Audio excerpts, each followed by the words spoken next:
আমি রাজনৈতিক দল শুরু হয়ে গেছে আমি এমনি বলছি না। অন্য রাজনৈতিক দল তারপর শুরু হয়ে গেছে আমি কখন ক্যান্সেল করেছি কেন সেটা সেই রাজনৈতিক দল বলছে। আমি এখন ভারতীয় জনতা পার্টির সদস্য, ভারতীয় জনতা পার্টির বিশ্বভারতীকে যে রাজ্য সরকার দপ্তর থেকে যে জায়গাটা দিয়েছে, আমি না জেনে বলবো না। আপনি এটা ভারতীয় জনতা পার্টির মুখপত্রের সঙ্গে কথা বলুন। নেত্রী 7 তারিখ সভা করছে না নন্দীগ্রামে, তিনি বাতিল করেছেন। তৃণমূল কংগ্রেসের কর্মসূচি সম্পর্কে আমি বলতে পারবো না। আমি তৃণমূল কংগ্রেসের কেউ নই। আমি সদস্যপদ পদত্যাগ করেছি, ভারতীয় জনতা পার্টির সদস্যপদ গ্রহণ করেছি। আপনি যদি ঝাড়গ্রাম জেলা বা ভারতীয় জনতা পার্টির কর্মসূচি নিয়ে কিছু জিজ্ঞেস করেন, আমি চেষ্টা করবো বলা। আজকে রাস্তায় আপনার যাত্রাপথে একটা জায়গাতে দেখা গেল লোক স্লোগান দিচ্ছিলেন গো ব্যাক। হ্যাঁ, আমি দেখেছি 5 জন ছিল, তাদের মধ্যে 3 জনকে আমি চিনি, নমস্কার করেছি। তারা দেখে আমাকে মাথাটা নামিয়ে ফেলে ভালো লেগেছে। এমন কি হতে পারে আপনার জবাবের কারণে বা প্রতিকূল পরিস্থিতি দেখে নেত্রী সভা বাতিল করলেন? বন্ধুরা, আমি আপনাকে বারে বারে বলছি, তৃণমূল কংগ্রেস ওটা দল তো নয়, কোম্পানি। সেই কোম্পানিতে কখন কি হবে সে কোম্পানি ঠিক করবে, আমি কেন বলতে যাবো? নেতাই তো আসবেন 7 তারিখ। বলছি 21 বছর ধরে কেন কাজ করলেন এটা নিয়ে সবাই আক্রমণ করছে। কি বলবেন? লজ্জা নিয়ে কেন কাজ করলেন এখানে? না, আমি শুনুন, ভারতবর্ষে বহুদলীয় গণতন্ত্র আছে, ভারতবর্ষে বহুদলীয় গণতন্ত্র আছে এবং আমি মন্ত্রিসভা, বিধায়ক পদ, primary membership of the Trinamool Congress resignation দিয়ে একজন ভোটার হিসেবে বহুদলীয় গণতন্ত্রের যে কোনো রাজনৈতিক দলের সদস্যপদ আমার নেওয়ার অধিকার আছে। তো সেই রাজনৈতিক দল যদি আমাকে গ্রহণ করে, আমি 27শে নভেম্বর মন্ত্রিসভা থেকে পদত্যাগ করেছি, 16 তারিখে বিধায়ক থেকে পদত্যাগ করেছি ডিসেম্বরে, 17 ডিসেম্বর প্রাইমারি মেম্বারশিপ তৃণমূল কংগ্রেসে রিজাইন করেছি, 19 তারিখে অমিত শাহজি, দিলীপ ঘোষরা আমাকে গ্রহণ করেছে ভারতীয় জনতা পার্টি। ঠিক আছে, অতএব কে কি বললো, আমি ভারতবর্ষের যে সংবিধান মেনেই করেছি। আর যারা বলছে ওদের সম্পর্কে আমি জানি, বেশি কথা না বলাই জনসভায় বলবো। আমি এরকম ঘরের ভিতরে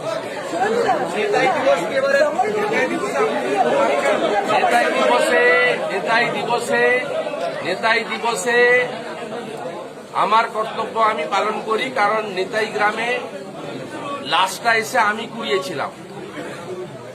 ফুলকুমারী মাইতি, সরস্বতী ঘোড়াই, গীতালি আদক, আরতি মণ্ডল, শ্যামানন্দ ঘোড়াই, সৌরভ ঘোড়াই, অরূপ সেন, এদের সব লাশ তো আমি এসে কুড়িয়েছিলাম। কে ছিলেন সেদিন?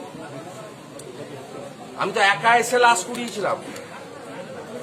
অতএব নেতাই গ্রামের যে শহীদ বেদিটা দেখছেন না, যারা ফুল দিতে যান, সেটাও আমার হাতে তৈরি করা। অতএব নেতাই নিয়ে আমাকে কারো কাছ থেকে সার্টিফিকেট নিতে হবে না। নেতাই গ্রামের আহত নিহত পরিবার, গ্রামবাসীরা তাদের কাছ থেকে উত্তর পেয়ে যাবে। একইভাবে ছোট আঙ্গারিও কি হবে? না, সেটা পশ্চিম মেদিনীপুর সাংগঠনিক জেলা ঠিক করবে। তারা কালকে আমার কাছ থেকে ডেট নিয়েছে, সুমিত দাস মহোদয়। 4 তারিখে আমাকে তারা গড়বেতা আহ্বান করেছেন, আমি আসবো। একটা পাবলিক মিটিং সেদিন অর্গানাইজ করা হবে।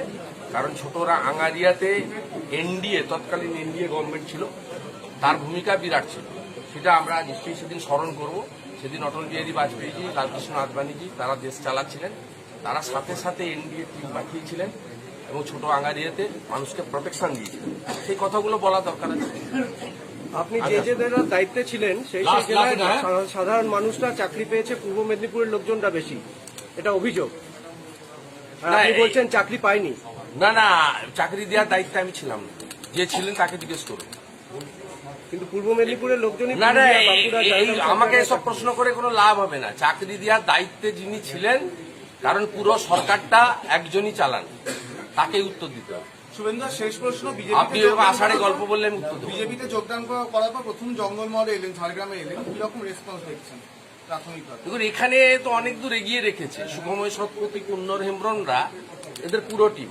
বিজেপি তো একজনের পার্টি, 1.5 জনের পার্টি না, পরিবার, সবার নাম বলা যাচ্ছে না, পুরো টিম। এরা তো এগিয়ে রেখেছে এবং এখানে তো জেলা পরিষদ এরা জিতেছে। মাঝরাতে গণনাতে পুলিশ দিয়ে গণনায় গোলমাল করে এদের হারানো হয়েছে, আমি জানি। এরা জেলা পরিষদ ঝাড়গ্রাম ভারতীয় জনতা পার্টিকে জনগণ দিয়েছে, আমি আপনাকে বলছি, এবং এরা লোকসভাতে জিতিয়েছে। এবং এখানে ভারতীয় জনতা পার্টি যে 4টে বিধানসভা আছে প্রত্যেকটা 1/2 লাখের করে বেশি ভোটে জিতবে, আমি আপনাকে বলবো।